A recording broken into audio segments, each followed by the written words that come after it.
Down on the main deck, working at the pumps, there is a larboard watch ready for their bunks. Over to windward, they see a great swell. They're wishing that the second mate would strike the bell. Aft at the wheel, poor Anderson stands, grasping the spokes in his cold, mittened hands. Looking at the compass, the course is clear as hell. He's wishing that the second mate would strike the bell. Aft the quarterdeck, the gallant captain stands, looking to windward with glasses in his hands. What he's thinking of, we know very well. He's thinking more of shortening sail than strike the bell.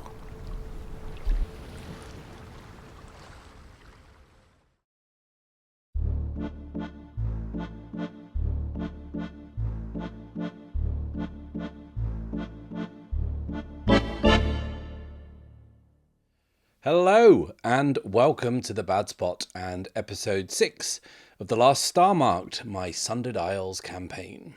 At the top of the episode you will have heard an excerpt from the sea shanty Ring the Bell, read beautifully by the wonderful Anna de Brookie. Anna is a professional games master and voice actor who runs games at various venues throughout London. They've recently collaborated with Movember on charity streams, combining their love for gaming with important causes. If you're looking to join one of their sessions, then check out their info at Rolldark, which you'll find linked in the description below. And whilst you're rooting around down there, why don't you leave a like, subscribe and click the little bell icon so you can follow along with the campaign each and every week.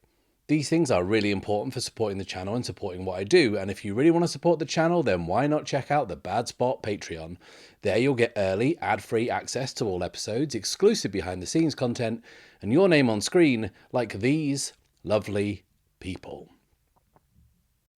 Last time out, Gideon and the mysterious vigilante flee the scene of Gideon's fight with the abyssal golems and head into the labyrinthine network of caves known as the Warren. The vigilante reveals they are intending to steal a sunken artifact known as the Crown of Tides, a headpiece made of coral that binds its wearer to the sea. This is vaguely familiar to Gideon, as he has already stolen this crown once before in a previously unreleased adventure. As the pair work their way through the tunnels, they discover an alarm system, a series of bells rung by men covered in painful coral growths, posted to warn those inside the Warren should any intruders enter. Gideon and the vigilante ambush the bell ringers and take them out swiftly before working their way into the heart, the central chamber, the main junction at the nexus of all the tunnels. There they discover the wearer of the crown, sat on a mighty coral throne. They seem either unconscious or dead, and Gideon moves in quickly to remove the crown from their head. As he does, he is swatted aside by a giant construct, a monstrous moray eel made of coral brought supernaturally to life.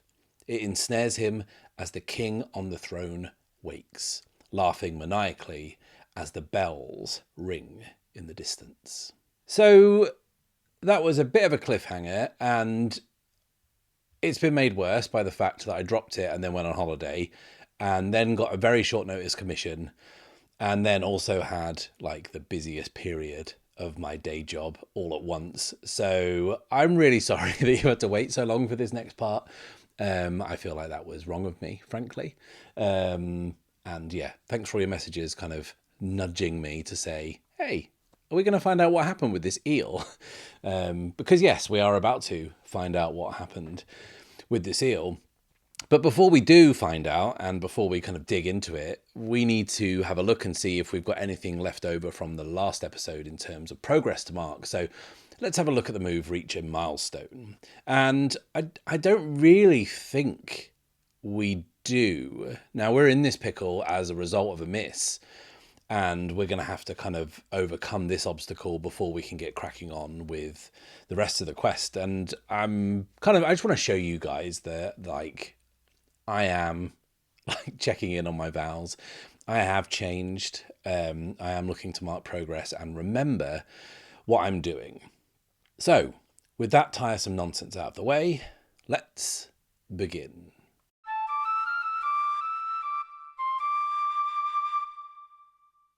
So yeah, we are in a spot of bother. We are coiled up in the body of a gigantic eel made of animated ghost coral. The sounds of the bells indicate that there might just be some of those watery ghouls on the way. And remember that we killed the last two bell ringers in the chamber outside the heart. And, you know, they were like the last line of defense. And I think that what this miss means that we carry over from the last session and the bell ringing, I think, means that those abyssal golems are about to arrive in the heart very soon. They are coming to reclaim the crown, right? And I've been thinking about how to resolve this, like how to play this out. And I think what I'm going to do is something I rarely do on this channel, but I actually figured it would be a pretty good way of doing this. And, you know, as always, I'm conscious of the fact there might be some people watching this trying to figure out how to play this game. You're really backing the wrong pony. I'm very sorry. But yeah, I feel like trying to show the breadth of options on offer to resolve things in this game, I'm going to do this with a good old-fashioned scene challenge. Now, a scene challenge is an optional structured approach for resolving an extended non-combat scene against a threat or other characters, particularly when a time limit or looming danger adds extra urgency. And I'm doing this because I don't think we can fight this eel. And because of the time pressure being a key element, I actually think that the scene challenge is a really good way to do this, because the king has awoken and the ringing of the bells signifies that, you know, it's about to get real, right? Scene challenges use progress tracks like a lot of things in Ironsworn, but the track is countered by a tension clock with 4 segments. Now, if you've ever played a game like Blades in the Dark, these will be very familiar to you. There's also a set of unique moves that you use to do the scene challenge, and the first of those is Begin the Scene. Begin the Scene says, when you face an extended or complex challenge, name your objective and choose a rank as appropriate to the situation. Now, the objective is steal the Crown of Tides. Even though we are kind of in the middle of a vow to actually do just that, this part of it has become its own discrete step of the vow. And there are only 3 ranks you can give this. There are troublesome if you have a clear advantage, dangerous if you are ready to act, or formidable if you are unprepared or outmatched. Now, I'm going to be controversial, and like it's clear that we don't have an advantage, so it can't be troublesome. But it might seem to everyone like we are obviously outmatched due to the fact that Gideon is ensnared by a giant eel made of coral. But I'm going to be charitable to myself here and say that we are ready to act. And the reason that I'm saying that is because the Vigilante, the most combat-focused character we have here, the person who is probably best equipped to get us out of this situation, is unaccounted for. Gideon went for the throne and was attacked by the eel, but where the Vigilante is, no one yet knows. So I'm going to be charitable and say that this is going to be dangerous. The move continues to say, then activate a 4-segment tension clock and face danger or secure an advantage to take action. Now, we'll be using these 2 moves, face danger and secure an advantage, throughout the scene, and they are slightly different versions of the moves that we usually use. And they have built within them mechanisms to advance the clock. So we are going to have to figure out how we approach this. We are in real trouble. Gideon can't really fight back. He is trapped. So I think all he can do is try and assess the situation and look for any sign of weakness. The Vigilante is somewhere in this room and Gideon's about to be eaten, right? The eel kind of rears back and kind of bares both sets of its teeth. And he has to steel himself to look for any point of weakness. And this is going to be our first move, and this move is going to be secure an advantage, which says when you assess a situation, make preparations, or attempt to gain leverage within a scene challenge, envision your action and roll. And you can see the options here are the same as you would see with secure an advantage normally. It's just the outcomes of the strong hit, the weak hit, and the miss that are different. So we are trying to assess the situation. So I think we'll be rolling this with expertise, focus, or observation. So let's secure an advantage. Rolling plus wits. That is a weak hit. It says on a weak hit you are successful. On a strong hit, take both, and on a strong hit with a match, take both and mark progress. On a weak hit, we only get to choose one of these. So we have take +2 momentum, or add +1 on your next move, not a progress move. Now, you might be thinking this looks exactly the same as the ordinary secure an advantage, and I think it is pretty much word for word. It's the miss result that will do things like move the clock along. So I think the obvious thing to take here is the momentum, which bumps us up to 7, which is something. Okay, let's envision this. So Gideon sees a weak spot. As it opens its mouth, Gideon can see this gap between the plates that kind of connect the head to the body. And it seems to be kind of leaking this blue spectral light. And perhaps if that spot could be hit, then it might in some way do some damage. He doesn't know, but it's all he's got to go on. And at this point, I think that Gideon actually makes eye contact with the vigilante, who is looking on in horror as Gideon is ensnared by this giant beast. The noise is overwhelming. We can hear the grinding of the coral as it rubs up against each other, the maniacal laughter of the king on the throne, and the sound of the bells getting louder and louder. And remember that like the nearest set of bells we took out. So, you know, these are clearly being rung with some degree of urgency. And through this simple eye contact, Gideon can see that, you know, the vigilante gets what the plan is, and they ready their hatchet and launch it with that flamboyant flourish. And this is going to be a move, and it's going to be the other move that we use in scene challenges, and that is going to be face danger, which says, when you attempt something risky or react to an imminent threat within a scene challenge, envision your action and roll. And you can see the options here are the same as they would be on face danger normally. Mechanically, it's just the results that are different. So let's do this. I think we're trying to command the vigilante. So let's face danger. Rolling plus heart. Another weak hit. Okay, it says on a weak hit you are successful and mark progress. That's good.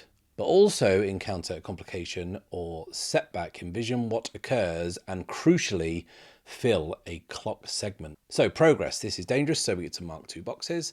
So steal the crown of ties up to 2 out of 10, but also we fill in 1 of our 4 clock segments.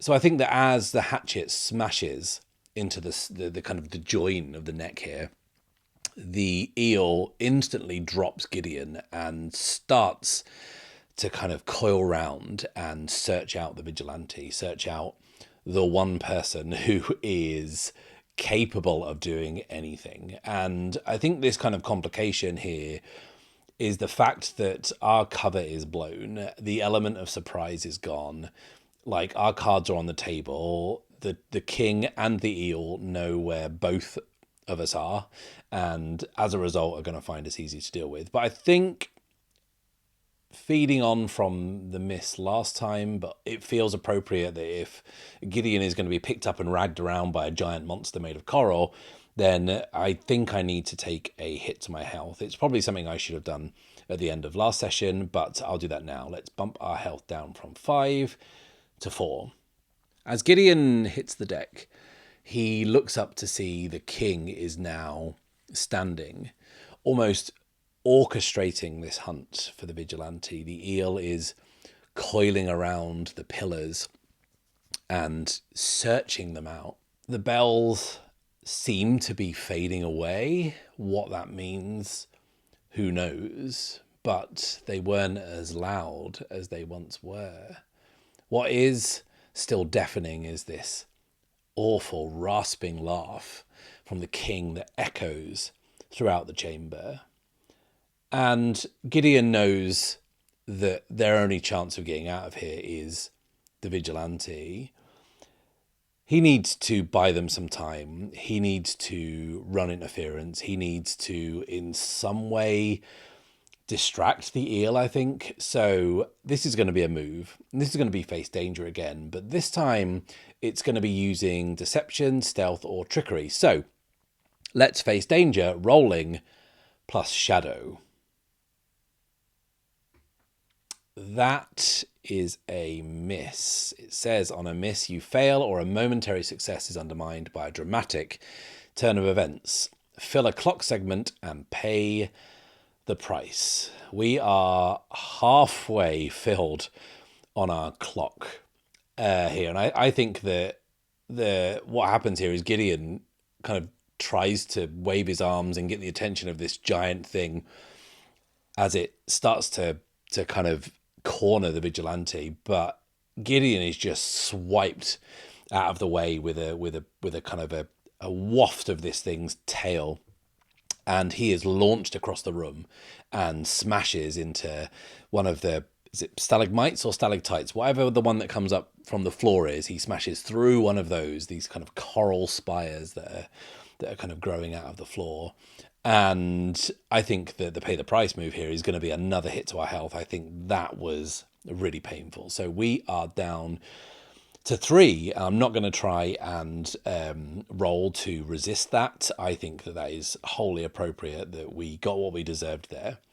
And I think that Gideon is momentarily dazed, and it's Lorenzo kind of jumping up and down on his chest and kind of slapping him around the face that gets him kind of back into the fight and kind of brings him around to see what's going on. And I think what he can see is that the vigilante has clambered up into not the rafters, but kind of use these coral constructs that are growing out to try and go up and get out of the reach of this eel. And it's only going to be so effective because this eel is a supernatural monstrosity, and the king seems to have total command over this coral, which is kind of seems to be growing at his every whim, kind of shooting out in these branches, which the vigilante is using as they dodge them to kind of climb higher and higher. And Gideon needs to do something, right? Gideon needs to do something urgent, and I'm not going to say desperate, but yeah, desperate. And maybe it's the hit he's just taken. Maybe he's concussed, or maybe this is a delusion of grandeur. But he cannot distract the eel. But he's going to see if he can distract the king. And he gets to his feet, and he walks kind of high noon style to a point about 10 or 15 meters away from the throne. And he shouts as loud as he can in the direction of the king, says, "Hey!" And this is going to be a move. And this move is secure an advantage, which says when you assess a situation, make preparations, or attempt to gain leverage within a scene challenge, envision your action and roll. And we are definitely trying to gain leverage here. We are trying to distract the king. We are throwing down the gauntlet. We are trying to challenge this insane, corrupted figure. And we're going to do so with resolve, command, or sociability. So let's secure an advantage, rolling plus heart. There we go. Against our strongest stat, a strong hit. On a hit, you are successful. On a strong hit, we get to take both of these options. So we get +2 momentum, which takes us up to 9, which is good. And we also get +1 on our next move. We have got the king's attention, and he turns to us. And we can't see his eyes because the crown has kind of started to take over his entire head. But he's definitely looking at us with whatever senses he can use. And now Gideon's like, oh, I have to actually do something now. And that is when his hand starts to slowly move towards the handle of his pistol. Is Gideon going to try and draw on the king? I think he is. Will this do anything? Who knows? But it's definitely going to be a move. And that move is face danger. This is going to rely on our speed. So let's face danger, rolling, plus edge. That is a weak hit. Even though we rolled a 6,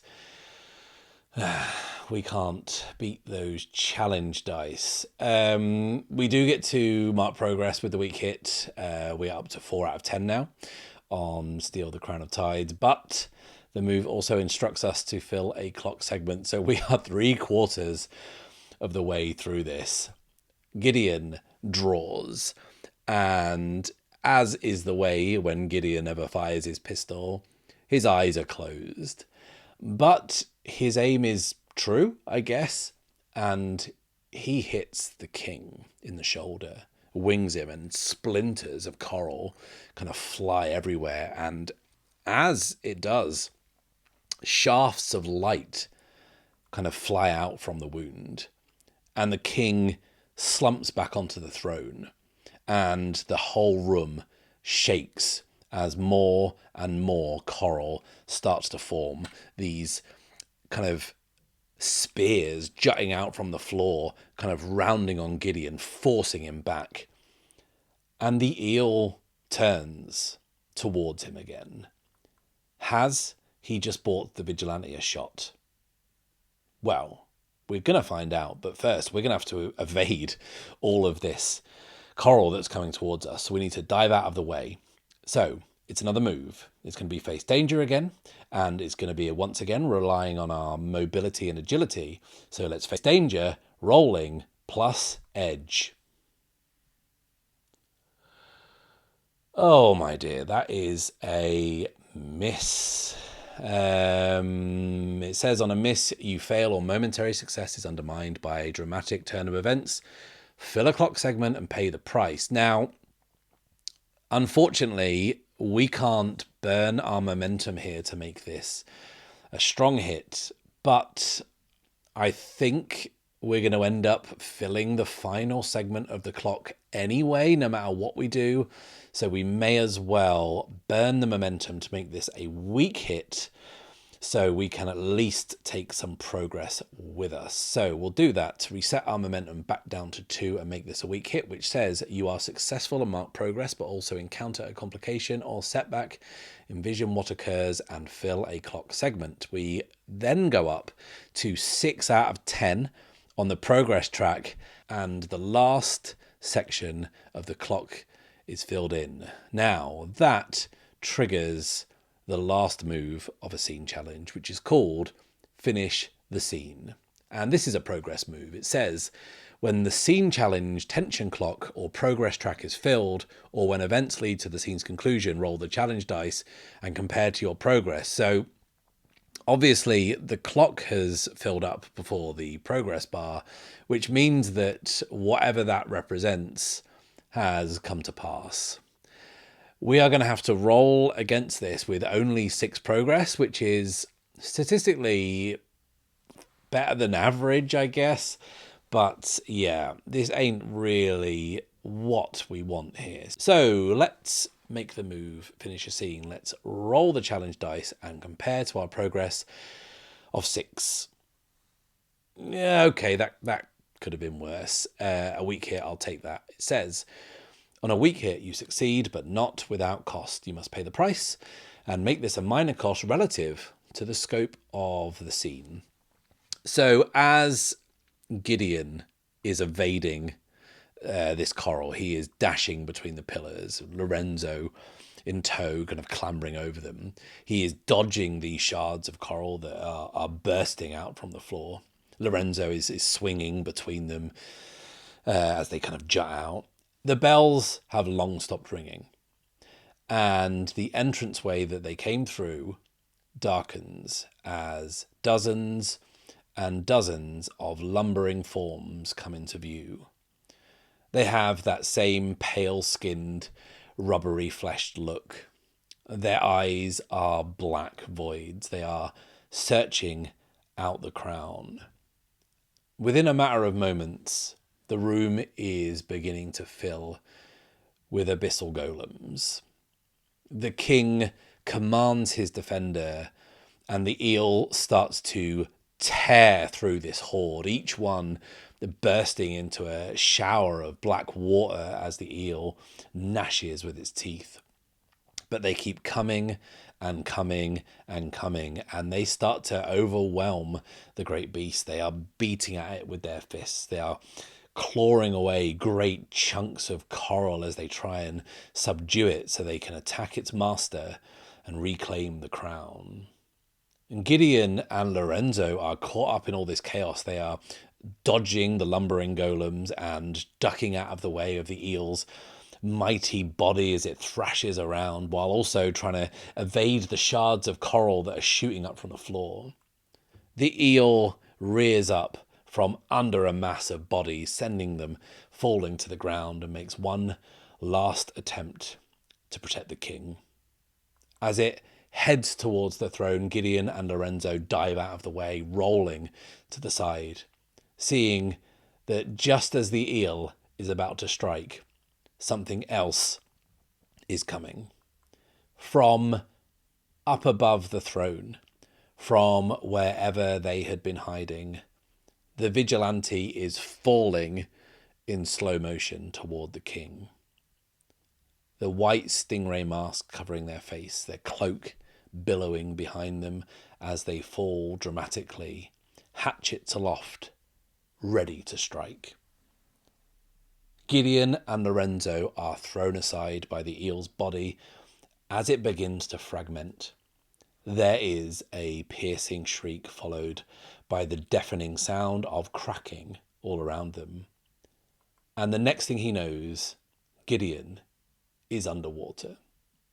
Gideon fights his way to the surface and takes this huge breath and sees that the heart has been almost instantaneously flooded, and that water level is rising rapidly to the point where his feet do not touch the floor. He sees Lorenzo is clinging on to one of the columns, kind of shaking the water off his fur. Gideon grabs onto a piece of wood that's kind of been washed into the heart. It's like a heavy door, and he hauls himself up and onto it.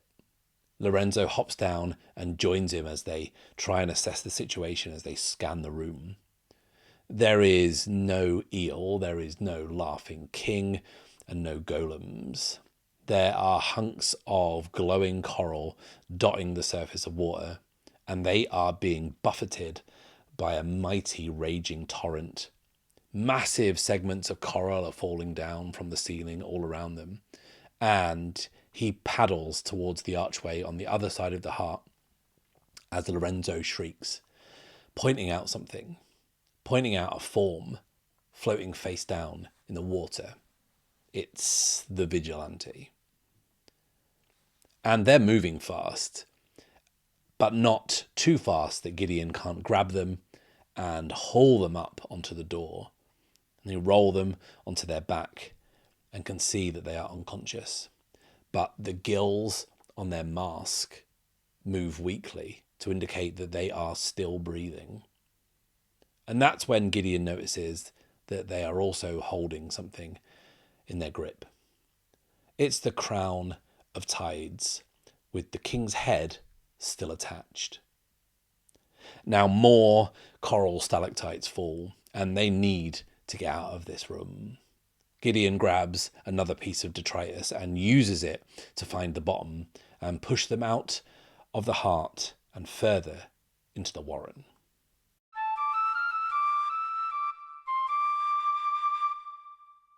Let's mark some progress. So we swore a vow to the vigilante to recover the sunken relic, And we are up to 6 out of 10 on that because we have done just that. But that doesn't mean that we're done with this vow. We have found it, we have recovered it, and now we need to get out. I said before we were going to do this in kind of like a 3-act structure. So we are 2 out of 3 of those down. And I also think we can mark progress on our vow to find Felicity Devereaux because we have definitely overcome a critical obstacle, and I think that the Crown of Tides definitely counts as a crucial item or resource. So 2 lots of progress takes us up to 3.5 out of 10. So they float on this door out into the next chamber. There are, again, lots of bits of this coral lighting the way.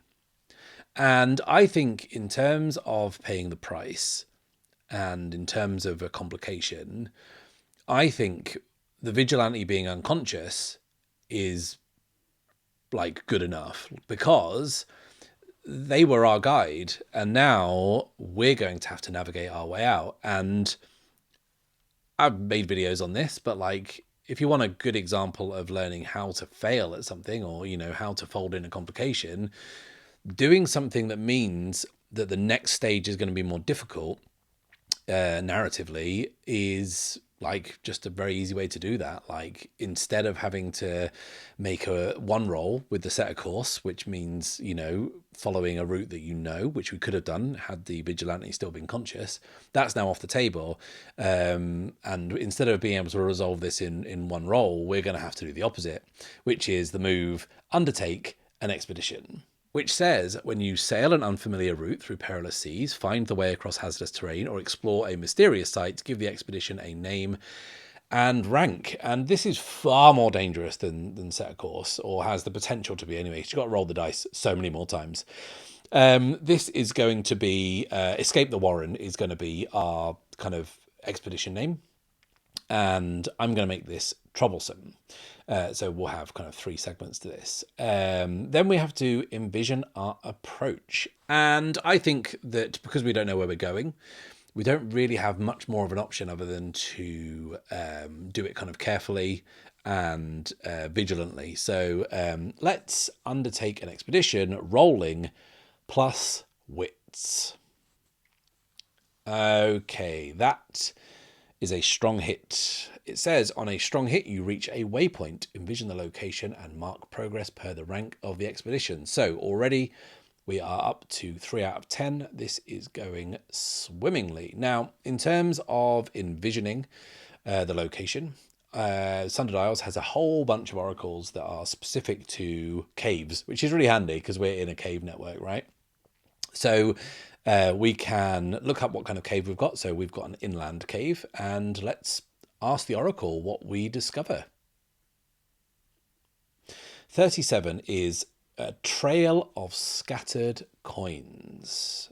Okay, so we've arrived at a waypoint and we've found a trail of scattered coins. Okay, what I'm going to do now is another move. Instead of just kind of pushing on, what we're going to do is the move explore a waypoint, which says when you divert from an expedition to examine a notable location, roll plus wits. And I think this is because that seems far too interesting a thing to ignore.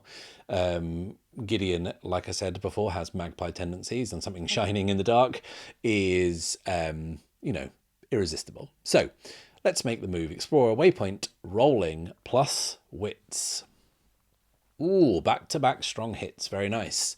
It says on a strong hit, choose one of the options. We have find an opportunity, which says envision a favourable insight, situation, resource, or encounter.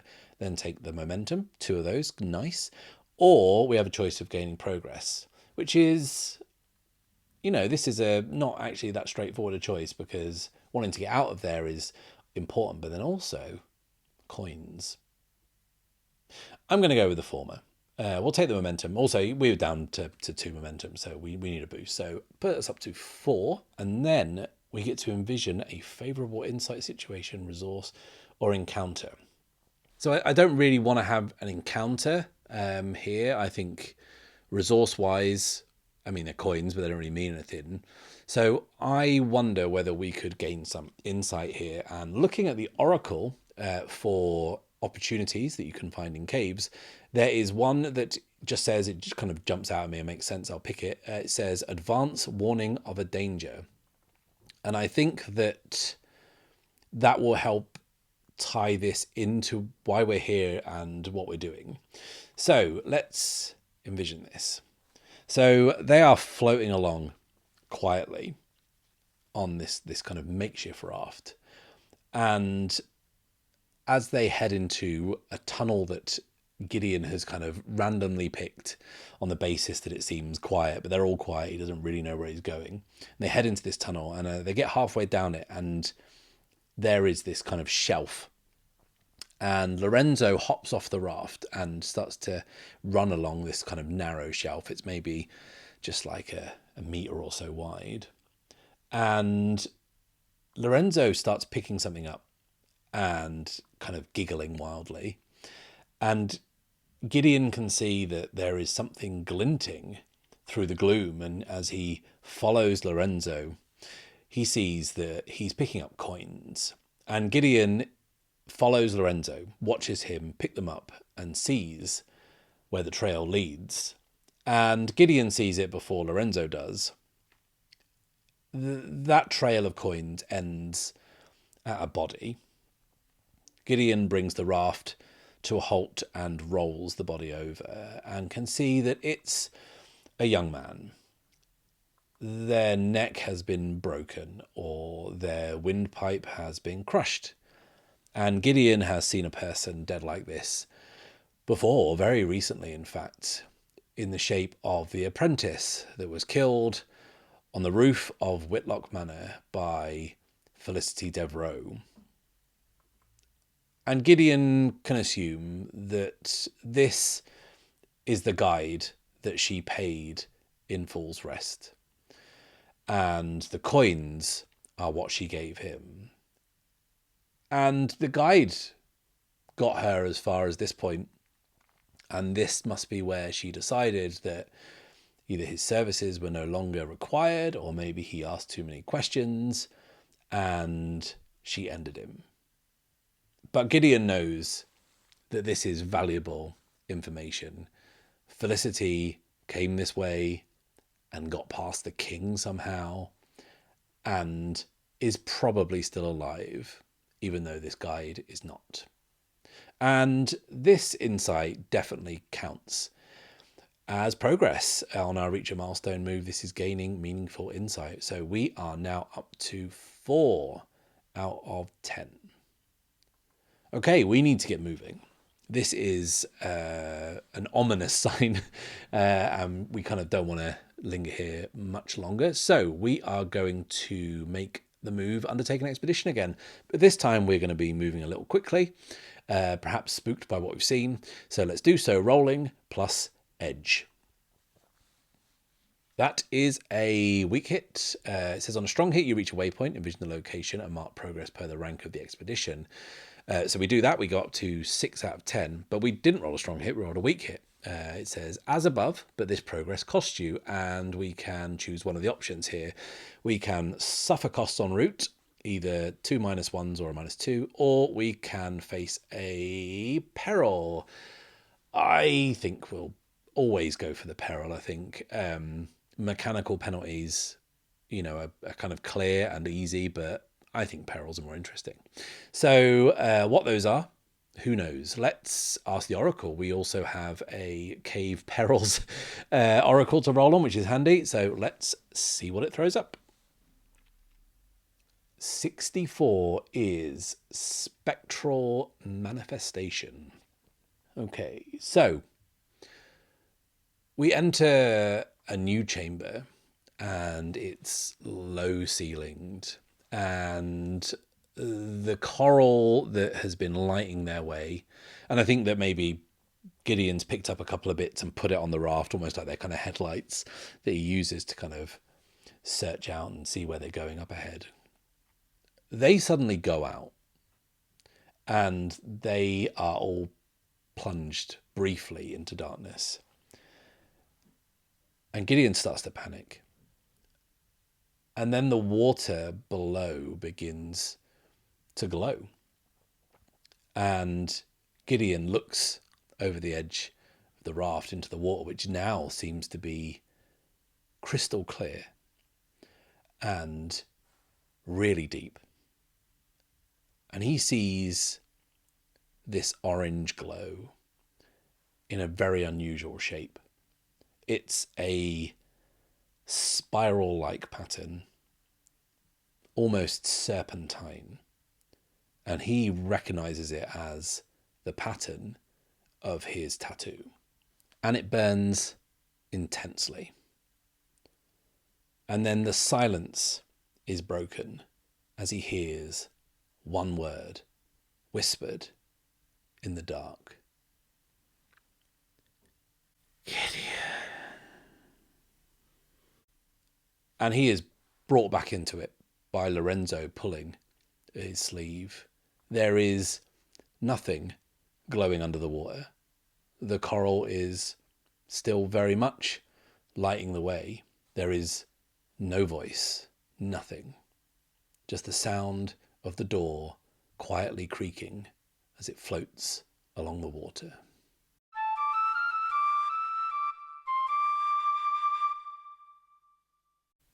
So that was kind of unnerving.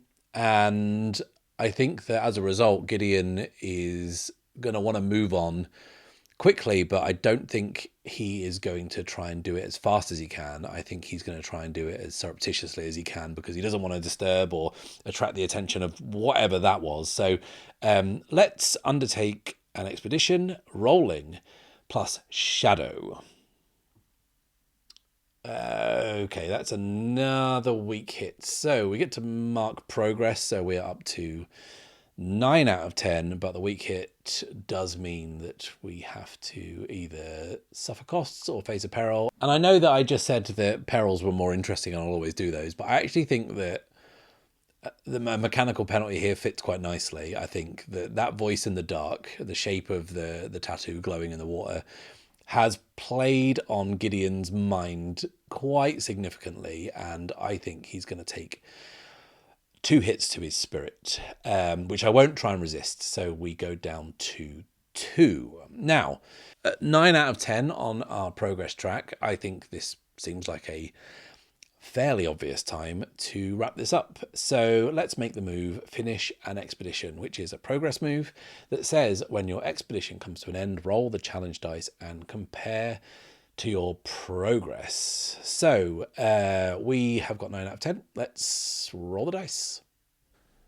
Okay, that is a weak hit. On a strong hit, it says you reach your destination or complete your survey, and we get to mark a reward on our discoveries track as per the expedition's rank. Now, ours was troublesome, so we would only mark 1 tick. But we rolled a weak hit, which says, as above, but you face an unforeseen complication at the end of your expedition. Make the legacy reward 1 rank lower. None for a troublesome expedition. Thanks for that. And envision what you encounter. Now, before we do that, completing this expedition does count as progress as per the reach a milestone move. So we can go up another half box on our vow to find Felicity Devereaux. So up to 4.5 now. And also, while we're at it, we can mark progress on the vow we swore to the vigilante, which was recover the sunken relic. So up to 9 out of 10. And as you can see, there are now lots of moving parts of this vow, which is why I tried to keep all the parts of it troublesome or dangerous, because sometimes you can get a bit kind of lost in the weeds or kind of knotted up, and you can end up doing like I did in my Starforged campaign, which is having concurrent vows doing the same thing, or you can end up with a part of the wider vow being more complex than the actual vow itself, which is kind of fine, but sometimes it's good to keep things streamlined. So let's kind of wrap it up. Let's fulfill this vow. Why not? So let's have a look at the move fulfill your vow, which says when you reach the end of your quest, roll the challenge dice and compare to your progress. Now we are at 9 out of 10. So this should be absolutely fine. That is a strong hit. On a strong hit, your vow is fulfilled. Mark a reward on your quest's legacy track per the vow's rank. And it was troublesome, so that's 1 tick. So we are up to, 3 ticks in a box. Nearly 1 whole box filled before we can get some sweet XP to spend. So yeah, that's wrapped that up. And I think that the journey coming to an end also signifies the vow coming to an end. We've done what we said we were going to do, what we swore to do for the vigilante. So let's envision it. I think that the last part of this journey was probably a couple of hours moving on this raft through dozens and dozens of tunnels that seemingly had no end. But one thing does change, which is the water level begins to recede as they start to move upwards. So they end up having to walk the final part of the way. And the vigilante has kind of come to and is able to lead them on that final part of the expedition. And that final part involves this narrow stone stairway that's carved into the rock. And it leads up and out into the daylight. And the two of them finally find themselves breathing deep lungfuls of fresh air. They are finally out of the warren. It was an exhausting slog, but they made it. The vigilante starts wrapping the crown of tides and the head of its former wearer up in their cloak. And they look at Gideon. Gideon got them out of there and made good on his word. He could have just left them to drown, but he didn't. And in this world, that means something. And it also means that it's time for another move. And that move is make a connection, which says when you search out a new relationship or give focus to an existing relationship, roll plus heart. I very much think this is a relationship worth investing in. And I feel like we've been through enough that it's significant. So let's make a connection, rolling plus heart. That is a weak hit. The move says on a strong hit, you create a connection, give them a roll and rank. Whenever your connection aids you on a move closely associated with their roll, add +1 and take +1 momentum on a hit. But we roll a weak hit, which says as above, but this connection comes with a complication or cost. Envision what they reveal or demand. Now, a lot has happened in this episode, and I think if we have a big twist coming, that's just going to be a bit much. And I also think that the vigilante having some kind of secret or something they're not telling Gideon would be more dramatically interesting to reveal later. So I'm going to bank that. So Gideon kind of acknowledges there's this unsaid thing that means that there is something now between them that is significant. And he says, "What do I call you?" And the vigilante thinks for a moment and kind of almost looks down at themselves as if taking in their appearance for the first time, looking at their shark skin armor and this unusual stingray mask. And Gideon sees their eyes glint mischievously as they say, "Finn." And Gideon kind of laughs to himself as if to say, kind of like, sure, we'll go with that. So let's give him a rank. So Finn, I think, is going to be troublesome and could be very interesting, knowing that they have a secret or a demand they are going to put upon us later down the line. Okay, so we have emerged from the warren at this secret exit, and I'm thinking, for some reason, I'm just kind of envisioning that they are up in the hills. They are still quite away from Crown Falls, but from up here, they can see it pretty clearly. Now, let's just roll up a couple of details and define it a bit before we figure out what the complication is at the end of our expedition. So let's not forget about that. So let's ask the Oracle, what is Crown Falls like? 22 is concentric layout. And 70 is sections or districts divided by barriers. Okay, so I'm thinking that these must be very prominent features to be seen from all the way up here. So maybe this ringed layout is also divided into quarters by these massive stone walls. And if it's a circle with a kind of cross through it, then maybe from up here it has the appearance of like a bullseye, like a target. And I think we've sowed some of these seeds earlier in previous episodes, but we've kind of marked it out as a place of contrast to Port Emblyn. And I think that contrast is that it's very grey and ugly. It doesn't have the same vibe as Port Emblyn at all, which is a bit more relaxed, even though it kind of can be dangerous, but it's dangerous in like a fun, sexy way. Whereas Crown Falls, by comparison, looks, very grey, very austere, and just kind of grim, I think. There is a port. It is right on the water, so, it is a port. That's where the Mistress of the Isles was going. But I think that port isn't anywhere near as busy as Port Emblyn's was, because that was kind of bustling 24/7. And we'll get more into this as we explore Crown Falls, but from up here, I think that's what we can see. This kind of grey, fairly bleak, miserable looking place with a port that isn't very busy. So this complication, what is it? What could be our fly in the ointment that changes things narratively at the end of our expedition? Well, what I think I'm going to try and do is remind ourselves of what is going on in a wider story sense. And this is something that I always recommend all players do in any narrative game. If they find themselves at a natural kind of break or kind of a conclusion to a smaller part of the story, remind yourself of what is going on kind of, on a kind of a macro level, right? Zoom out a bit and see what there is. Like, we've just had a couple of episodes that were hyper focused on one thing, which was getting through the Warren and recovering the Crown of Tides.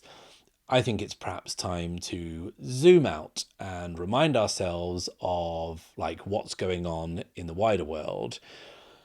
And I think I have something. And that something is going to involve me immediately retconning what I just said about the docks of Crown Falls. Like, they aren't busy, that's true.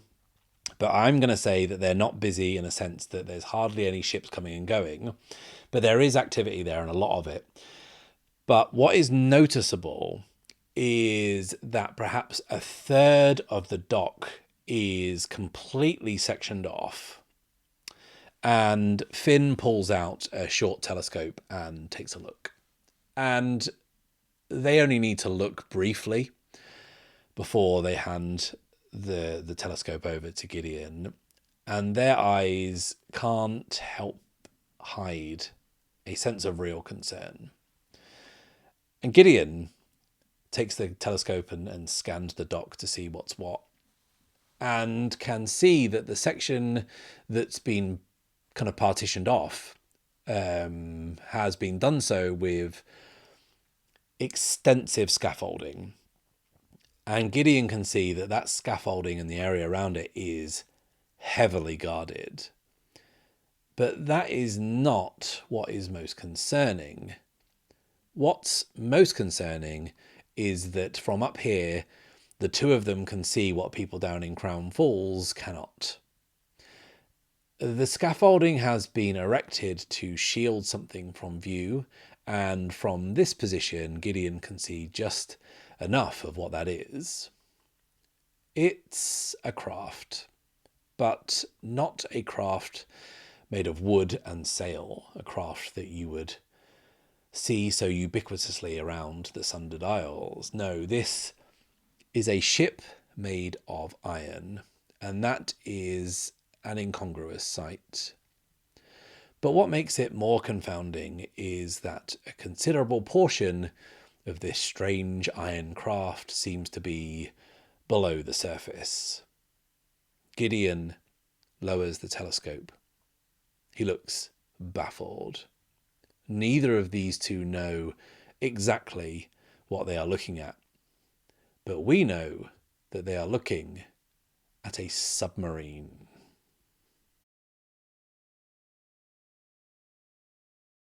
Thank you a million times. Thank you for watching. Please like this video, subscribe if you've not done so already, and do check out the Bad Spot Patreon.